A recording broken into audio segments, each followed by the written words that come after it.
Sejam todos mais do que bem-vindos aqui no canal. Eu sou Eliane Marzani e é um prazer tê-los comigo aqui. Sim, hoje nós vamos falar no nosso conteúdo sobre não toqueis no ungido do Senhor. Você provavelmente deve ter ouvido algum líder religioso usando essa palavra. Bom, essa palavra existe na Bíblia, lá no Antigo Testamento, e em 1 Crônicas 16, 21, 22, você vai ter a seguinte palavra: não toqueis nos meus ungidos e nem maltrateis os meus profetas. O trecho mais conhecido é aquele pressionado pelo seu exército a matar o rei Saul. Ele não faz. Foi aquele episódio na caverna. Está ali em 1 Samuel 24, 6. Mas por que será então que o rei Davi não quis matar o rei Saul? Nós vamos ver já já, então segura aí. Bom, hoje em dia o meio gospel evangélico usa muito esse termo, mas com outra finalidade. Sim, não toqueis no ungido do Senhor é muito usado por bispos, pastores, apóstolos e missionários e afins. Para quê? Para que eles não sejam confrontados de forma alguma, para que ninguém possa acusá-los ou contradizê-los, questioná-los, criticá-los e ainda por cima mover qualquer tipo de ação contra eles. A unção do Senhor funcionaria assim como uma espécie de proteção e imunidade concedidas por Deus. Você já ouviu alguém falar em imunidade parlamentar? Pois é, eles usam agora a imunidade de Deus, vinda direto do trono de Deus sobre eles. Sim, acredite. E ir contra esses supostos ungidos seria, em tese, ir contra Deus.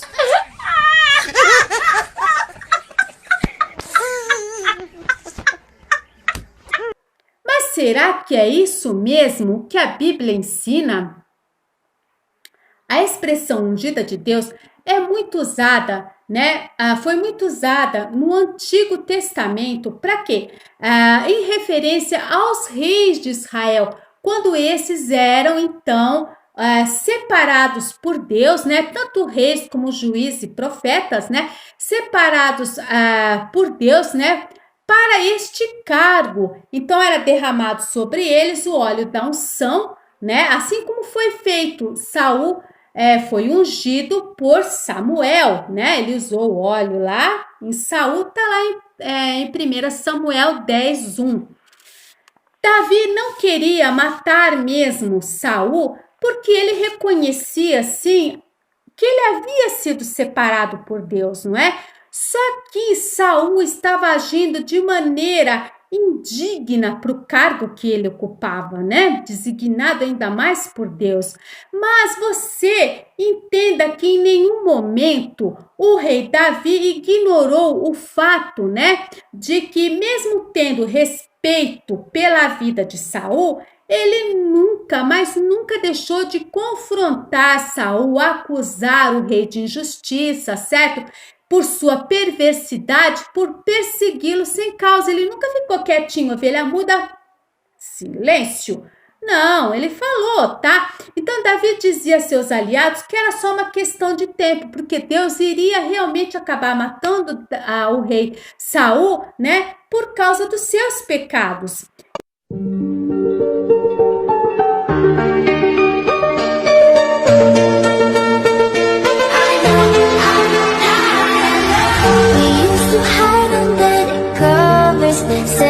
Então, você pode dizer, mas escuta, nós não devemos respeitar os bispos e pastores? Eu não disse isso, não.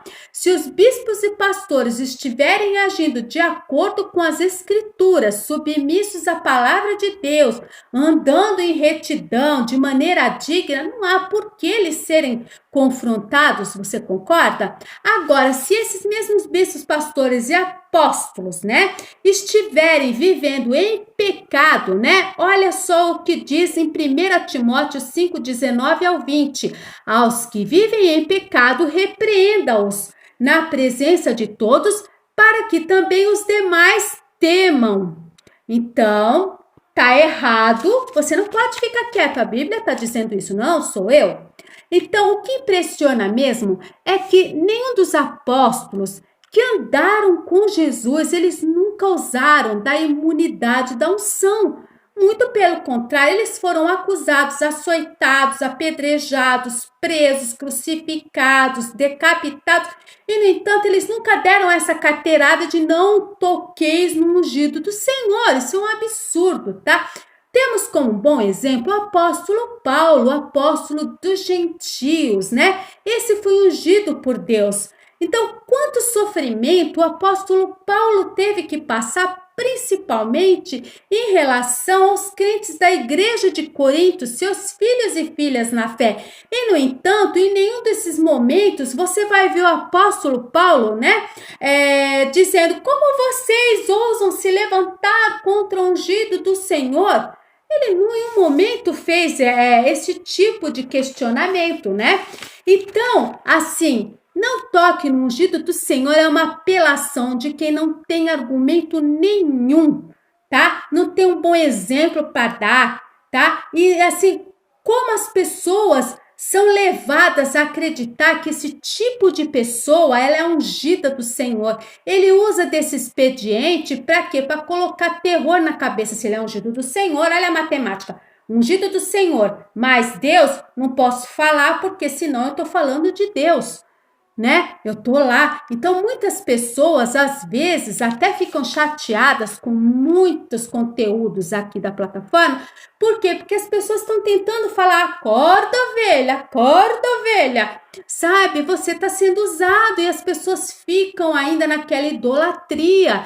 Por quê? Porque elas têm mais consideração aos ídolos, né, gospel delas, do que ao próprio Deus. Porque se você está lá vilipendiando a palavra de Deus, você está distorcendo, você está mercadejando, tá? Eles estão fazendo de vós o quê? Mercadoria, né? E você tá lá batendo palma, o cara tá lá falando um monte de abobrinha e você tá lá batendo palma. Quantas e quantas vezes eu vi, né, a pessoa lá amaldiçoando e falando coisas horríveis e depois fala assim: olha, agora vamos falar a palavra de Deus. Como que você pode bater palma com uma coisa dessa? Uma pessoa ficar contente porque falar assim: olha, tá vendo? Falou de mim, agora morreu. Né? O cara tá pra mim, ele morreu, mas ele fala de mim. Ah, eu nem gosto de amaldiçoar, porque quando amaldiçoo, não sei o que lá. Cadê os 70 vezes 7? O perdão, hein? Como que um líder desse acaba criando um monte de pequenos, né? Pequenos monstrinhos,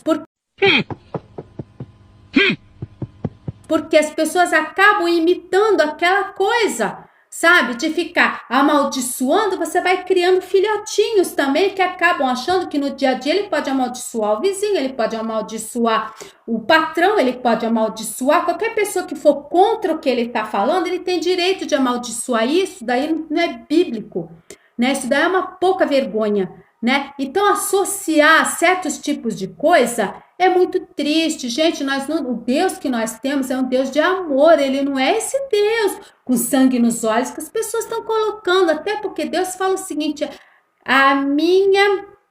os meus pensamentos não são os vossos pensamentos.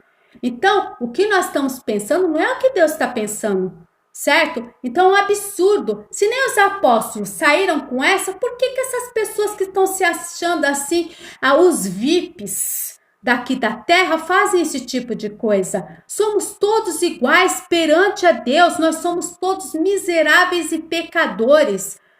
Concorda? Então, se nós estamos aqui hoje, meus amados, é porque a misericórdia de Deus é na nossa vida, é a graça imerecida, nós não merecemos nada, certo? Se fosse por merecimento próprio, nós já haveríamos sido consumados. Então, não foram esses líderes religiosos que estão ali pelando as ovelhas, sem dó nem piedade, que morreram por você. Imagina, quem que morreu por você?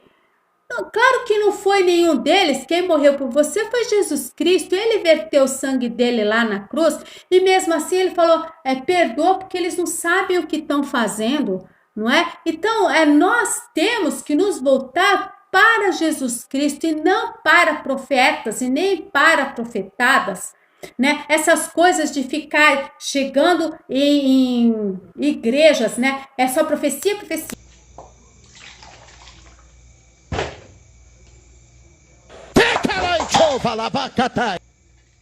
Profecia, você tem que ir lá para ouvir a palavra, né? A fé da gente vem por ouvir a palavra. Então, muitas vezes fica tanta profecia e o lugar da palavra é isso aqui, ó. Como que as pessoas vão aprender alguma coisa? Porque não é interessante para eles que você aprenda. Eles metem o pau que nos teólogos, né? Porque lá, né? Fala um monte de coisa que é para a pessoa não se interessar, para ficar só naquilo que eles estão falando. Eles tiram a palavra do contexto por completo, fazem a cabeça das pessoas, colocam jugo nas costas. Vinde a mim, todos os que estáis cansados e oprimidos, e eu vos aliviarei.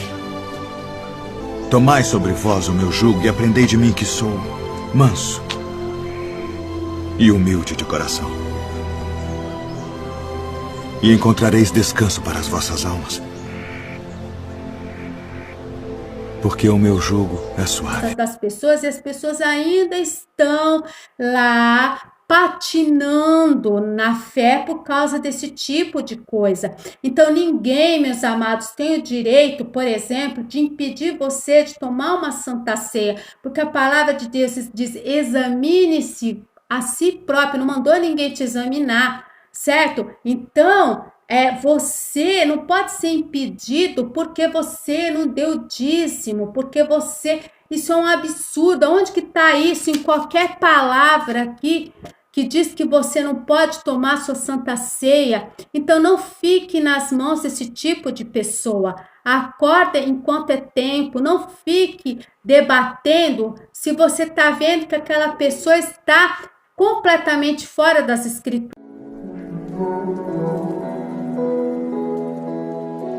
Uma coisa, nós somos vítimas quando nós não sabemos de nada, certo? Ovelhinha boba, não sabe de nada. A partir do momento que você sabe, você está participando disso, você também junto com este seu líder religioso, você também vai prestar contas lá na frente, certo? E você que fica em cima do muro, nem vai para um lado, nem vai para o outro, também acorda, porque você tem sim que exortar, você tem que falar, sai fora disso aí enquanto é tempo, certo? E se você vá para uma igreja séria, uma igreja que você vê que tem a palavra de Deus, ok? Não se deixe levar, né, por falsos e pseudos, né? Os pseudos ungidos do Senhor. Então, eu vou deixando aqui a palavra, né? Se você gostou, não esqueça de se inscrever aqui no canal, ok? Então, um grande abraço de todo o coração e até a próxima, se Deus assim permitir. Tchau!